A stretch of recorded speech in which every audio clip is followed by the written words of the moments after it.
une anthologie des lectures des paroles de Dieu Tout-Puissant.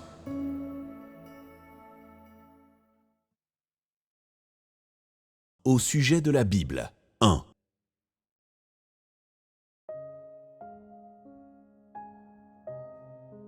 Comment aborder la Bible avec la foi en Dieu?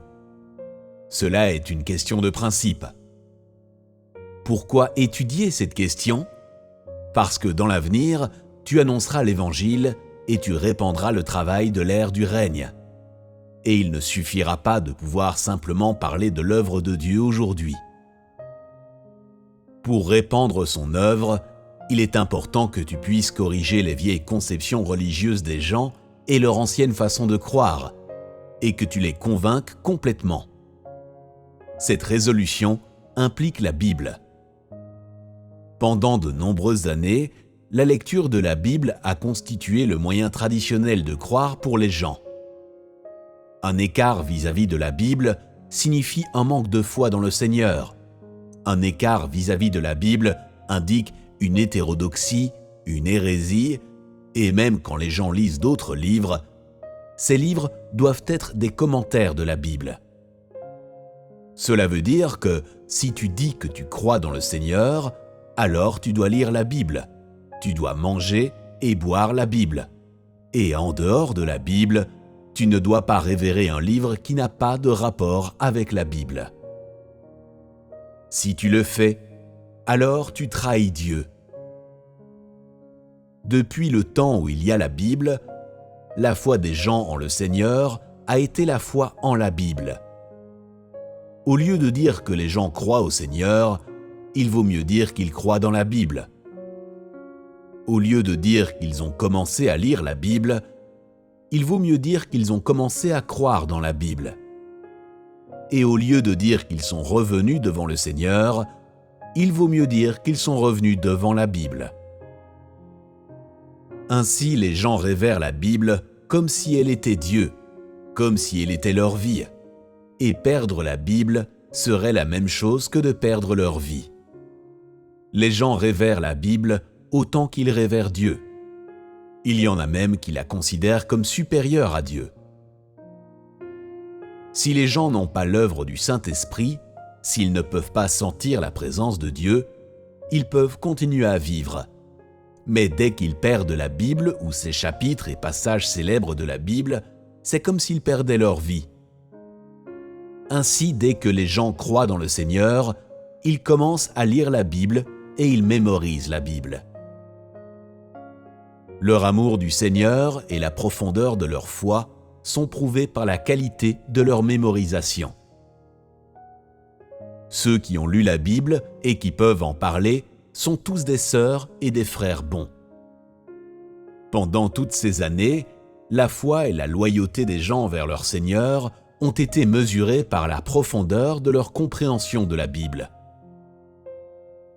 La plupart des gens ne comprennent tout simplement pas pourquoi ils devraient croire en Dieu, ni comment croire en Dieu.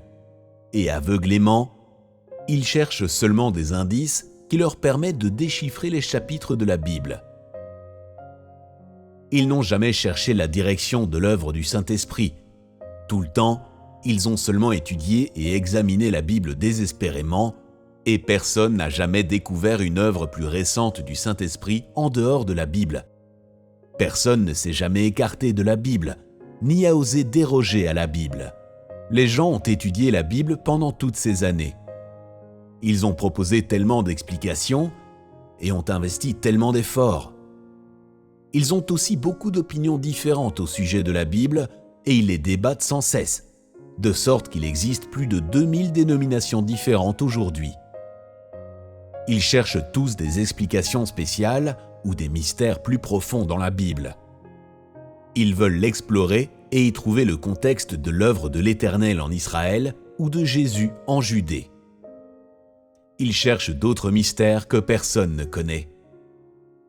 Les gens abordent la Bible avec obsession et avec foi, et personne ne peut être tout à fait clair sur le fond de l'histoire de la Bible ou de son essence. Ainsi, aujourd'hui, les gens ont toujours un sentiment d'émerveillement indescriptible quand on en vient à la Bible, et ils sont encore plus obsédés par la Bible et croient encore plus en elle. Aujourd'hui, tous veulent trouver les prophéties de l'œuvre des derniers jours dans la Bible. Ils veulent découvrir quelle est l'œuvre de Dieu dans les derniers jours et quels sont les signes pour les derniers jours. Ainsi, leur culte de la Bible devient plus fervent, et plus les derniers jours approchent, plus ils croient aveuglément aux prophéties de la Bible, en particulier celles au sujet des derniers jours. Avec une telle croyance aveugle dans la Bible, avec une telle confiance dans la Bible, ils n'ont aucune envie de chercher l'œuvre du Saint-Esprit. Selon les conceptions des gens, seule la Bible peut apporter l'œuvre du Saint-Esprit. Seulement dans la Bible peuvent-ils trouver les traces de Dieu. Seulement dans la Bible sont cachés les mystères de l'œuvre de Dieu. Seule la Bible peut clarifier tout ce qui est de Dieu et toute son œuvre. Aucun autre livre ou aucune autre personne ne peuvent faire cela. La Bible peut apporter l'œuvre du ciel sur la terre et la Bible peut inaugurer et conclure les ères. Ces conceptions dérobent aux gens toute inclination à chercher l'œuvre du Saint-Esprit. Et donc, peu importe l'aide que fut la Bible pour les gens dans le passé, elle est devenue un obstacle à l'œuvre récente de Dieu. Sans la Bible, les gens pourraient chercher les traces de Dieu ailleurs, aujourd'hui. Cependant, ces traces ont été contrôlées par la Bible, et l'expansion de son œuvre récente est devenue doublement difficile et une lutte acharnée. Tout cela provient des chapitres et des passages célèbres de la Bible et provient aussi des diverses prophéties de la Bible. La Bible est devenue une idole dans l'esprit des gens, une énigme dans leur cerveau, et ils sont tout simplement incapables de croire que Dieu peut œuvrer en dehors de la Bible, que les gens peuvent trouver Dieu en dehors de la Bible, encore moins sont-ils capables de croire que Dieu pourrait déroger à la Bible au cours de l'œuvre finale et recommencer à zéro. Cela est impensable pour les gens. Ils ne peuvent pas y croire ni l'imaginer. La Bible est devenue un grand obstacle à l'acceptation de la nouvelle œuvre de Dieu par les gens et a compliqué l'expansion de cette nouvelle œuvre. Ainsi, si vous ne comprenez pas le fond de l'histoire de la Bible, vous serez incapable de répandre l'Évangile avec succès et de témoigner de la nouvelle œuvre. Bien qu'aujourd'hui vous ne lisiez pas la Bible, vous la considérez toujours avec beaucoup d'affection. Vous ne tenez pas la Bible dans vos mains, mais elle inspire bon nombre de vos conceptions. Vous ne comprenez pas les origines de la Bible ou le fond de l'histoire des 2 étapes précédentes de l'œuvre de Dieu. Bien que vous ne mangiez et ne buviez pas la Bible, vous devez comprendre la Bible. Vous devez avoir une bonne connaissance de la Bible. Seulement de cette façon pourrez-vous connaître le plan de gestion de 6000 ans de Dieu. Vous utiliserez cette connaissance pour convaincre les gens, pour leur faire connaître que ce courant est la vraie voie, que votre chemin aujourd'hui est le chemin de la vérité, que le Saint-Esprit vous guide sur ce chemin qui n'a pas été ouvert par un être humain.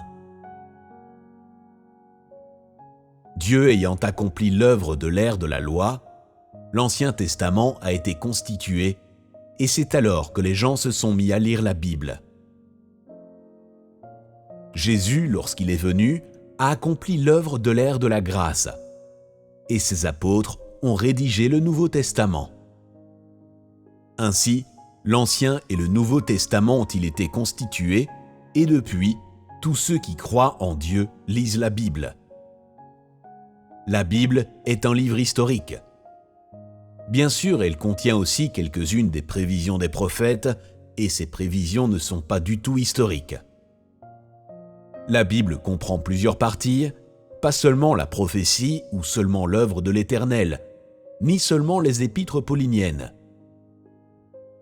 Tu dois savoir combien de parties la Bible comprend.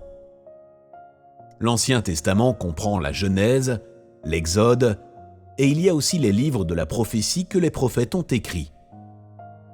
À la fin, l'Ancien Testament se termine par le livre de Malachie. Il rapporte l'œuvre de l'ère de la loi qui a été dirigée par l'Éternel. De la Genèse au livre de Malachie, c'est un rapport complet de toute l'œuvre de l'ère de la loi. Autrement dit, l'Ancien Testament rapporte tout ce qui a été expérimenté par les gens guidés par l'Éternel à l'ère de la loi. Pendant l'ère de la loi de l'Ancien Testament, le grand nombre de prophètes suscités par l'Éternel ont parlé en prophétie pour lui. Ils ont donné des instructions aux différentes tribus et nations et ont prédit l'œuvre que l'Éternel ferait.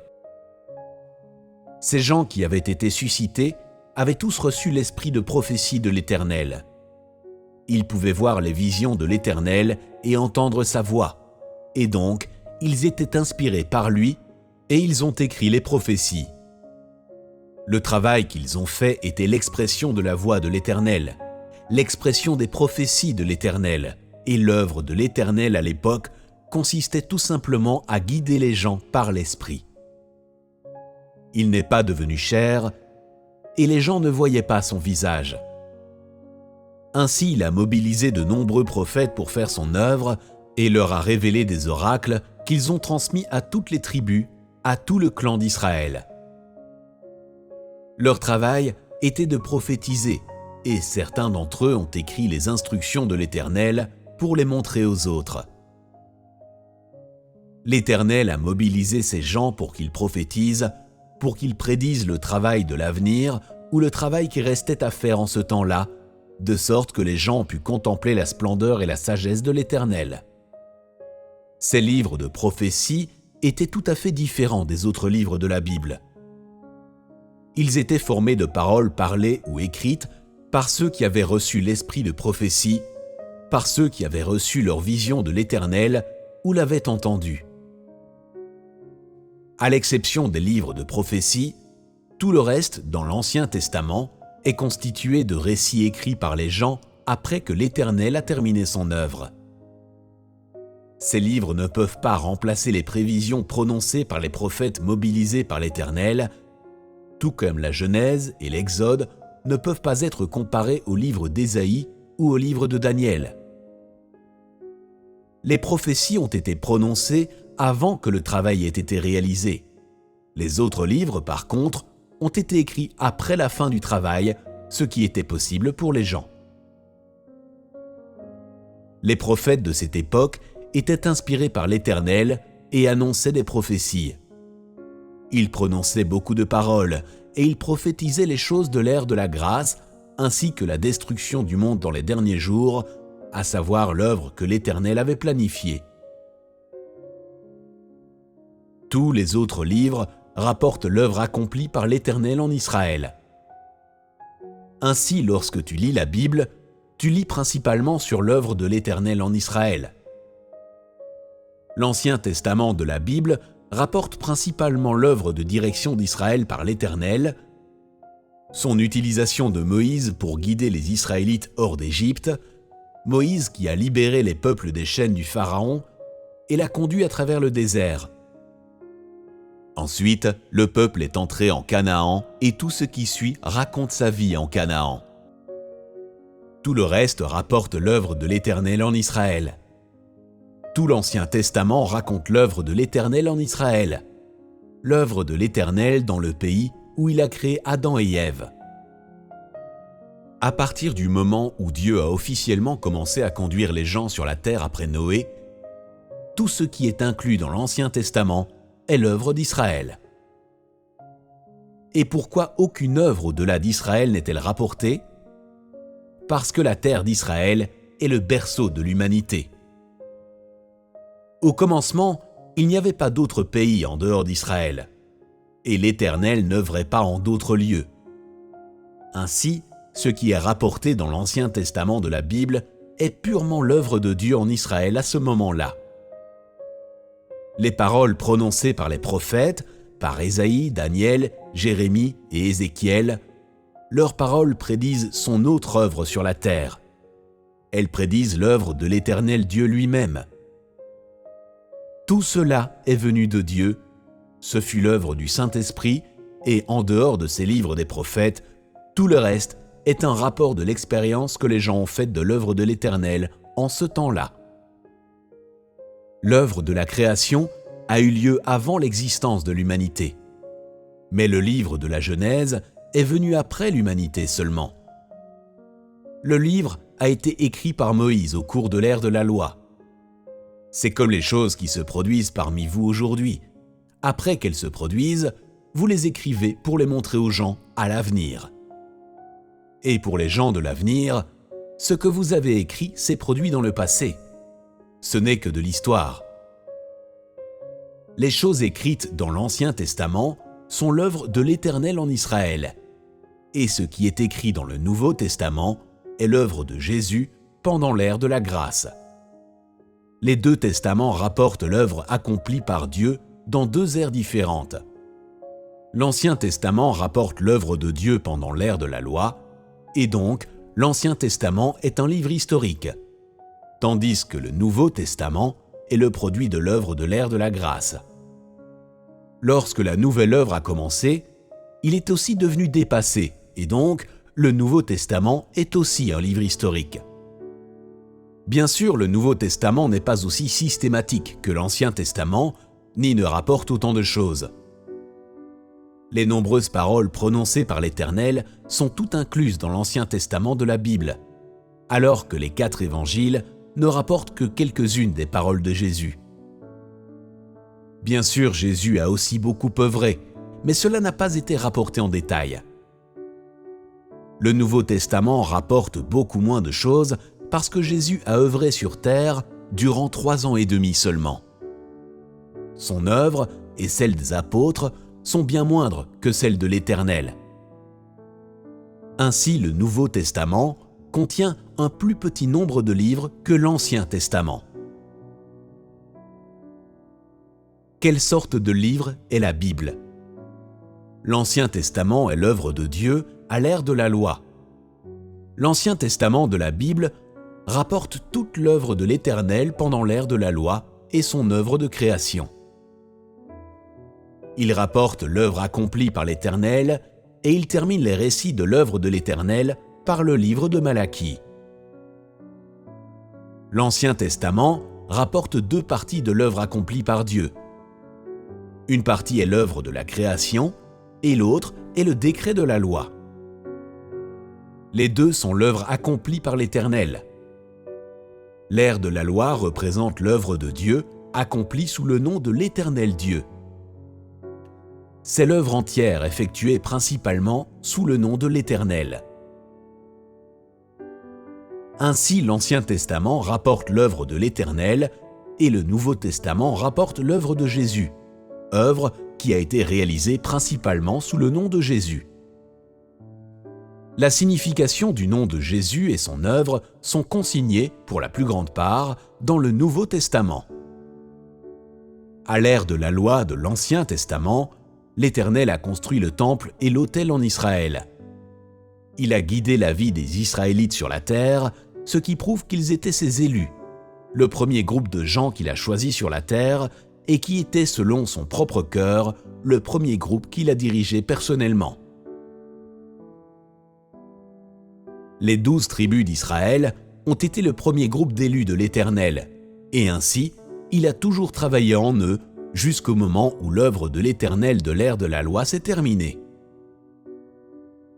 La deuxième étape de l'œuvre a été l'œuvre de l'ère de la grâce du Nouveau Testament et a été réalisée au sein du peuple juif, au sein d'une des 12 tribus d'Israël.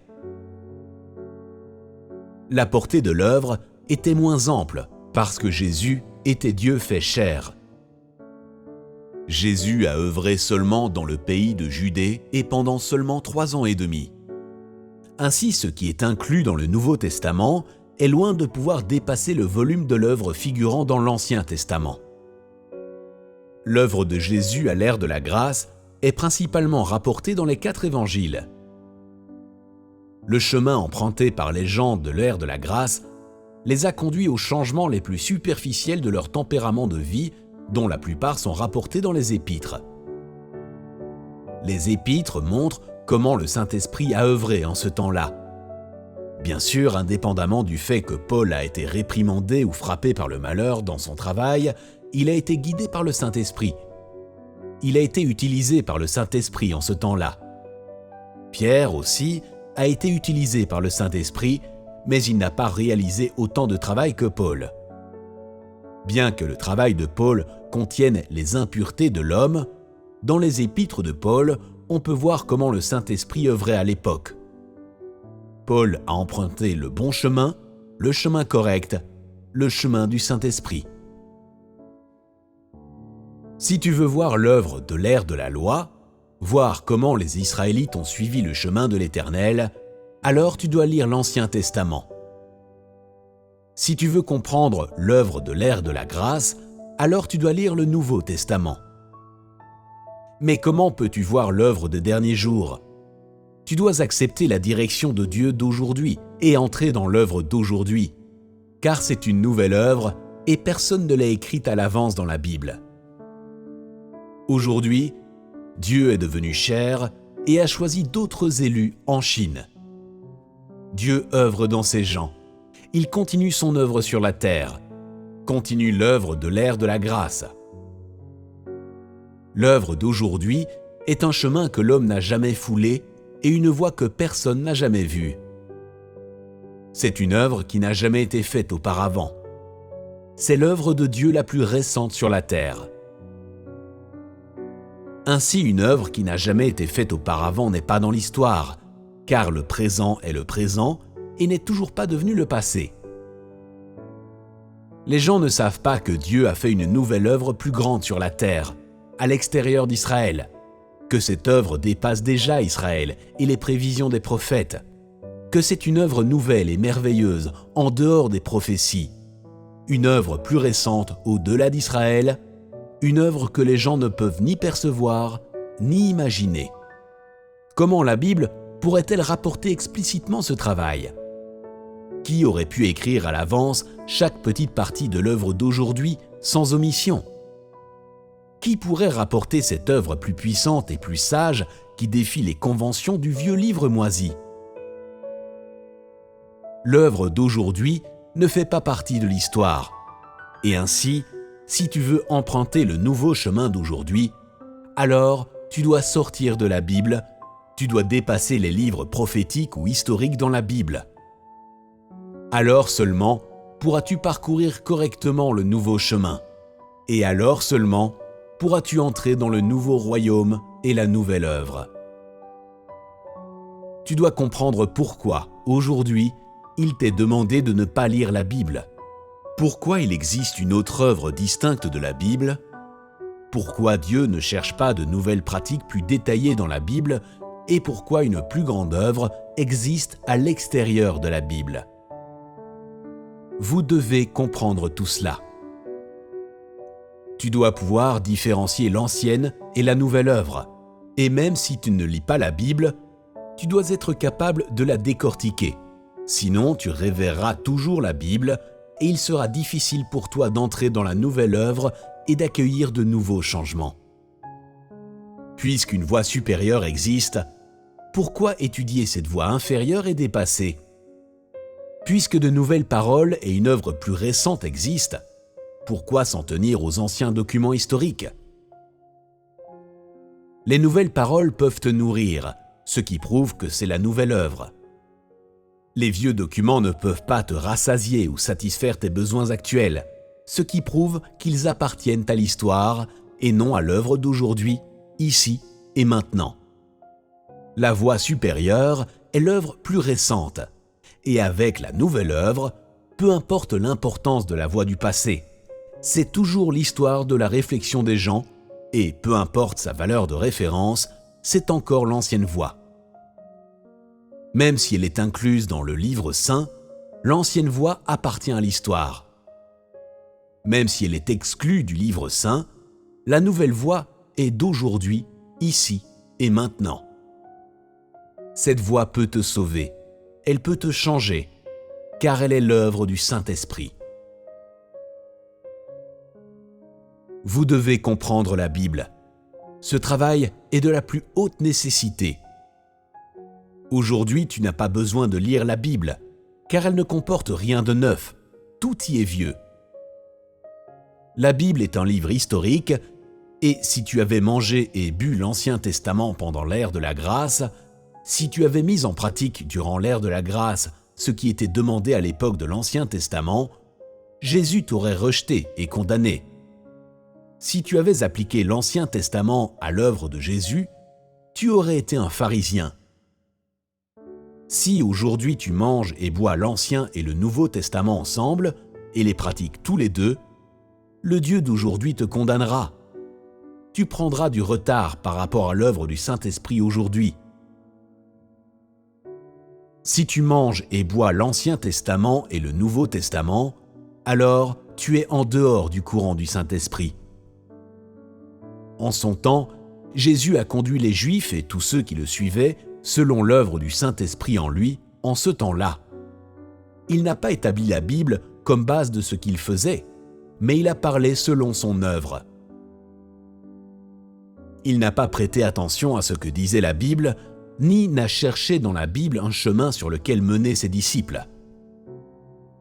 Dès qu'il a commencé à œuvrer, il a parlé du chemin de la repentance, un mot qui n'est jamais mentionné dans les prophéties de l'Ancien Testament.